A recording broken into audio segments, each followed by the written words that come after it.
obviously you're establishing the long-term strategy, but you also need to balance that with the tactical of getting things done. Yeah.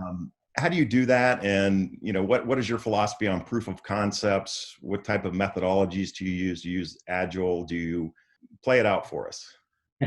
Yeah, also very relevant in today's world. And short answer is we try to do both almost simultaneously. And let me explain. So of course we have big goals that we're trying to achieve within the year, big outcomes that we're trying to drive, influencing major bank objectives in a positive way. At the same time, we're trying to transform the bank in terms of some of the technologies and capabilities that we offer.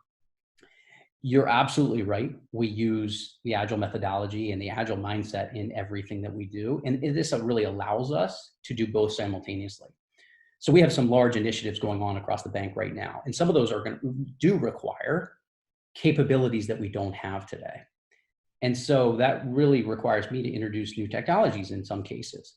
Well, we're able to do that and do that relatively quickly by the test and learn philosophy. And so we do a lot of experimentation. We bring in new technologies all the time. They don't always stick, but that's okay because we can figure that out quickly. The thing that we ask our teams and we encourage our teams is experiment quickly, work to evaluate something on a relatively short cycle, have clarity of what you're trying to prove and what success looks like, and then we can make a decision relatively quickly. And so, it's easy in a big, timely initiative that we're going after to just utilize what we have today, but that doesn't help really transform the business over the long run. So the ability to do that quickly, utilizing kind of an agile process and that whole mindset allows us to move both in kind of the tactical short term as well as the long-term strategy of the business. Very so good. far, it's working pretty effectively. Excellent. So are there any challenges I know when you do a proof of concept, you try to break them into, 2-week sprints and, really try to find a minimum viable product and, see if that works. And upon success, that's all well and good. But when you start moving that into a pilot or eventually into production, are there any challenges by, quickly coming up with a solution and evolving that? Are there any gotchas that you look out for as far as, is the security right? Is the governance right? Yeah, that's also a very relevant question as well. And so we try a lot of those around security and governance. We try to evaluate quickly as well as those are, especially being, part of a bank and the criticality of security and privacy. Those are always top of mind for us. And so that's almost like a must for us. And so we do some key evaluations like that as a part of our technology evaluation early in the cycle. And so that is imperative of our focus. In terms of, broader kind of gotchas, yeah, certainly there are things that we learn maybe later in the cycle about, some challenges around, support or upgrades or whatever it may be, but we just kind of work through those as we encounter those. And then I think back to your earlier question around like the partnerships that we have with some of our technology providers. I think having strong partnerships and transparency around what we're trying to do and how we're trying to move quickly allows us to kind of work through issues if and when we do see those. Fantastic.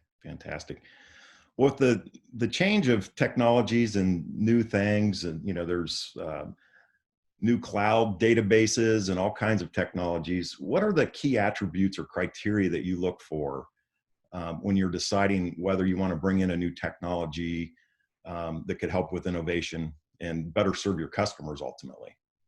Yeah. So when we're looking at some of the new technologies, it's usually related to a gap in capability that we may not have at the bank. So we may not have a technology solution that does X, whatever it may be.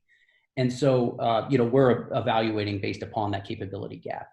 Some of the things that we do around kind of early stage evaluation, we have some external partners that we utilize to help understand kind of what's best in industry. Who are the strong visionaries that may be kind of early and younger in their life.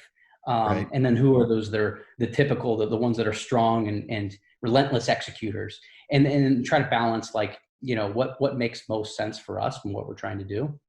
We do a lot of benchmarking with peers around the same industry, outside of the industry, and learn kind of what others have done and what's working for others. And, based upon all of that information, we try to make as a best data-driven decision as we can around what we might select. And then again, our ability to pilot things quickly. We often do what my team calls bake-offs. We'll bring in multiple technologies for a short period of time and evaluate them, compare them one against another. And it's not just us that does it. We invite our line of business partners in to that, to those experiments and to that process around selection. And so those processes allow us to really vet these out as quickly as we can and ideally choose the best partner to move forward with. Does your legacy technology stack is that an obstacle at times? Or, I know that in financial services that systems have been around for a long time. They're iron horses, so to speak, very good. Has there been any challenges with, getting data out of some of these legacy systems in order to innovate? Yeah, I think probably two dimensions to the challenges that we faced. Certainly getting data out and maybe at a desired frequency can be a challenge that we often face. And then just a challenge that I think most companies face: data exists everywhere, right? And you've got such a large footprint of applications that support our business processes today. So I think those are the two most common challenges that we face. Fortunately, we've been doing things around some of the newer technologies around, identifying where data exists and, what sources it's in, data virtualization to bring data sources together, in a logical way and not necessarily physically move the data. So we're utilizing some of the latest technologies to solve the challenges of the existing footprint, because we cannot rely on changing all the source systems and source applications of the bank in order to be successful. So we kind of have to work within those bounds and get really creative in how we can, implement solutions and drive outcomes despite some of the challenges that exist in the landscape. And so it's truly kind of the fun dynamic, one of the really fun dynamics of the job, searching for contemporary data solutions on potentially very legacy transactional applications.